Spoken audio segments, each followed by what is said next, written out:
سنو، نبی پاک صلی اللہ علیہ وآلہ وسلم نے ارشاد فرمایا، شرک کے بعد جو سب سے بڑا گناہ ہے وہ بدکاری ہے، بے حیائی ہے۔ اور نبی پاک صلی اللہ علیہ وآلہ وسلم نے فرمایا، کچھ عورتیں ایسی ہیں جو لباس پہن کے بھی ننگی ہیں۔ فرمایا یہ وہ عورتیں ہیں جنہیں اللہ تبارک و تعالیٰ جنت کی ہوا بھی عطا نہیں کرے گا، خوشبو تک نہیں دے گا۔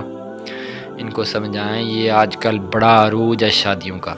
خواتین مہربانی کریں، اپنے اوپر رحم کھائیں، تھوڑا سا نا پردے کا اہتمام کریں۔ میں کوئی تنقید نہیں کرتا، طنز نہیں کرتا، کیونکہ ہماری بہنیں، مائیں، بیٹیاں ہوتی ہیں، ہم ہی نے انہیں سمجھانا ہے۔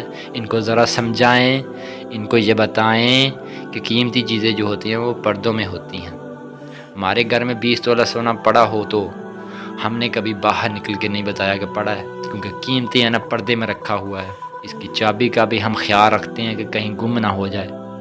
اس طرح ہر کتاب کو غلاف نہیں چڑھتا، صرف قرآن پاک کو چڑھتا ہے۔ انہیں بتاؤ، ساری بیبیاں پردہ نہیں کرتی، صرف سیدہ عائشہ کی کنیزیں کرتی ہیں، صرف سیدہ فاطمہ کی کنیزیں کرتی ہیں رضی اللہ تعالی عنہما۔ تھوڑا سا نا پردے کا اہتمام کریں۔ شادی بیاہ میں بالکل ہی معاملہ گڑبڑ ہے اور پوری تیاری کر کے معاذ اللہ آ جاتی ہیں، اور یہ تو روکنا ان کے ورثاء نے ہے، ان کے جو ولی ہیں۔ عورتوں نے جو بناؤ سنگار کرنا ہے وہ تو گھروں میں اپنے خاوند کو دکھانے کو کرنا ہے، تو وہ گھر میں کریں جب ان کو ضرورت ہو، لیکن اس طرح سے ان کو لے کر کے بیاہ میں جانا، شادی میں جانا، مہندی کی تقریب میں جانا، نہ عقلاً ٹھیک ہے، نہ نقلاً ٹھیک ہے، نہ تہذیب کے طور پر ٹھیک ہے، نہ سوسائٹی میں مہذب لوگ اس طرح کے کام کرتے ہیں۔